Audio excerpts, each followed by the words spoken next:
Hello student, welcome to the online class 12th. Um, Today we are continue of our topic. In previous lecture, our topic is potential energy of a dipole in an external field. Means हम लोग के previous lecture में जो हम लोग का topic था potential energy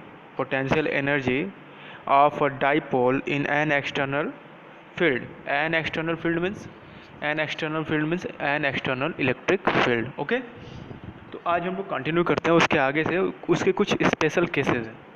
ठीक है, उस स्पेशल केसेस को हम लोग स्टडी करते हुए आगे बढ़ते हैं। स्पेशल केस क्या है? When a dipole is initially at theta one equal to 90 degree and then when a dipole is initially at theta 1 equal to 90 degree and then rotate with angle theta, then theta 1 equal to 90 degree and theta 2 is equal to theta। तो क्या होगा? Suppose एक dipole है, उसको हम लोग dipole को हम लोग अगर उसकी जो इनिशियल कंडीशन थी उसको हम लोग थीटा 90 माने। अब 90 के बाद हम लोग उसको प्लेस्ड करते हैं थीटा एंगल पे। सो पोटेंशियल एनर्जी क्या होगा? Here u equal to P cos 90 minus cos theta, where cos 90 equal to 0। It's mean u equal to minus P cos theta. We know that the dot product of any two vectors is equal to, suppose vector a dot vector b, vector a and vector b का जो dot product है वो क्या होगा? Vector a and vector b का a b cos theta. Here we p cos theta क्या होगा? Vector p dot vector e के इक्वल होगा। मीन्स पोटेंशियल और इलेक्ट्रिक फील्ड के डॉट प्रोडक्ट के इक्वल होगा। तो हमें पोटेंशियल क्या ऑप्शन होता है? u equal to minus P, okay, minus P vector e। अब उसका नेक्स्ट टॉपिक क्या है हम लोगों का? Stable equilibrium. ओके, अब स्टेबल इक्विलिब्रियम मीन्स क्या है? कोई भी चीज़ अगर स्टेबल है इट्स मीन्स वो उस कंडीशन के अकॉर्डिंग है या उस सराउंडिंग के अकॉर्डिंग अपने आप को अडॉप्ट कर रही है। और इस केस में जो हम लोग का डाइपोल मोमेंट है वो यूनिफॉर्म इलेक्ट्रिक फील्ड में, सपोज यूनिफॉर्म इलेक्ट्रिक फील्ड में है, तो उस डाइपोल का जो डायरेक्शन होगा वो भी अगर इलेक्ट्रिक फील्ड के डायरेक्शन के अकॉर्डिंग होगा तो उस पर कोई टॉर्क वगैरह एक्ट नहीं करेगा, कोई फोर्स एक्ट नहीं करेगा ना। सो उसे स्टेबल इक्विलिब्रियम बोलेंगे। सब आप लोग फिगर में ध्यान से देखिएगा, मैं थोड़ा जूम करता हूँ आप लोगों के लिए। अब यहाँ से क्या होता है कि कोई डाइपोल है having charge minus q and plus q, direction dipole का इलेक्ट्रिक फील्ड के डायरेक्शन में है, तो u equal to minus P cos theta.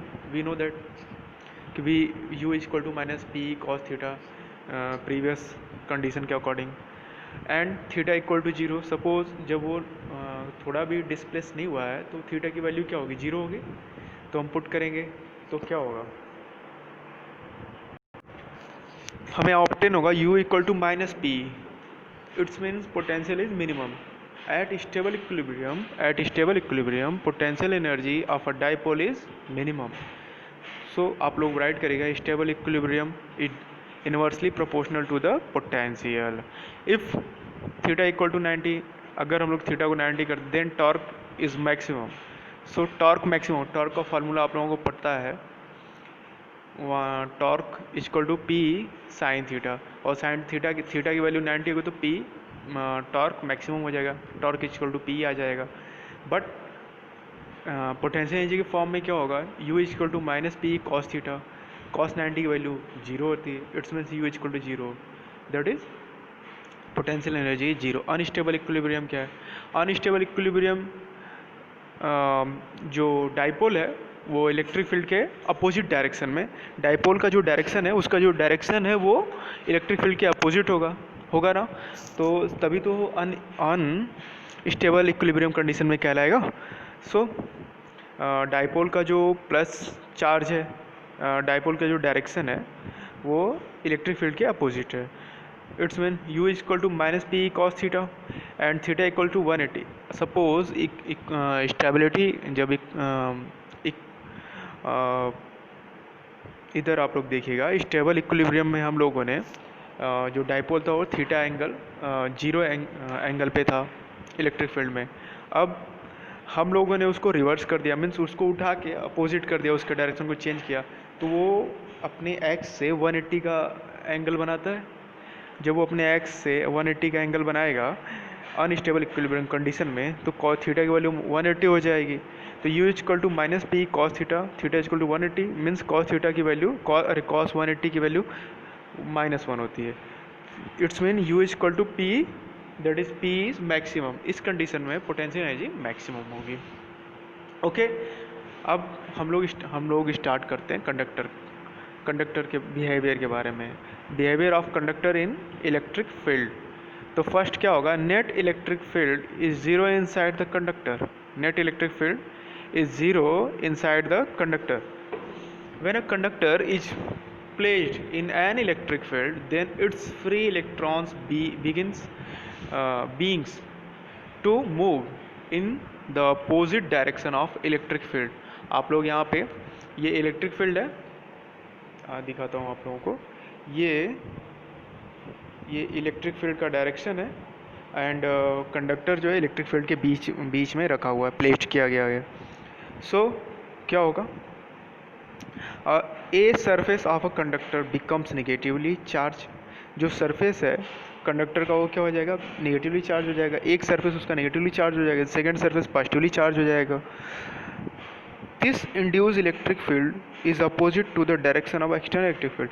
जब इसका एक साइड पॉजिटिवली चार्ज होगा और दूसरे अदर साइड नेगेटिवली चार्ज होगा, देन व्हाट हैपन, मीन्स वहाँ पे जो नेगेटिव चार्ज है वो पॉजिटिव चार्ज को अट्रैक्ट करेगा, जिसकी वजह से इलेक्ट्रिक फील्ड जनरेट हो जाएगी।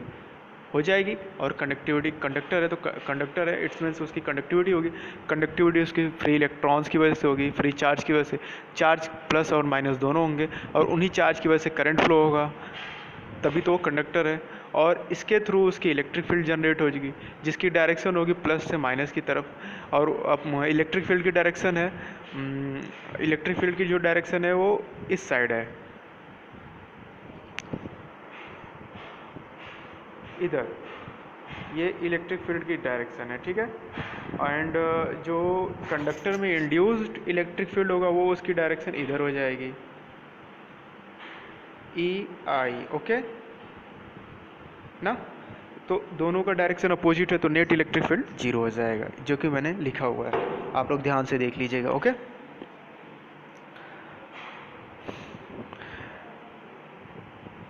अब हम लोग का नेक्स्ट टॉपिक क्या, charge inside the conductor is zero. We know that according to Gauss theorem phi equal to q upon epsilon zero and phi equal to close integral E dot ds। Okay, दोनों equation से हमको क्या obtain होगा, close integral E dot ds equal to q upon epsilon zero. Okay, so an electric field inside conductor is zero. Conductor के inside में electric field zero होती है। तो अगर if electric field zero then the value of E is zero. If electric field inside the conductor is zero then the value of E is zero. If E zero then Q upon epsilon zero is equal to Q upon epsilon naught is equal to zero. It's mean Q is equal to zero. Hence proved हो गया कि charge inside the conductor is zero. इस तरह हम obtain करेंगे charge inside the conductor is zero. Okay, अब आगे देखते हैं। Just outside the surface of a charge conductor electric field is normal to the surface. If the electric field is not normal to the surface it will have a component tangential to the surface which will immediately cause the flow of charge.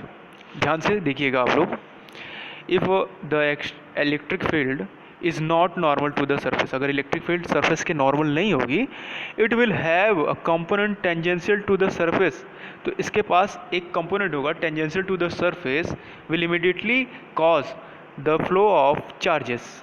producing surface current, but no such current can exist under static condition. Hence electric field is normal to the surface of the conductor at every point. Electric field जो है normal होती है surface of a conductor. ये properties very important है आपको for EMCQ questions के लिए. Okay, so read carefully. Next lecture में हम लोग फिर से इसके आगे डिस्कस करते हैं.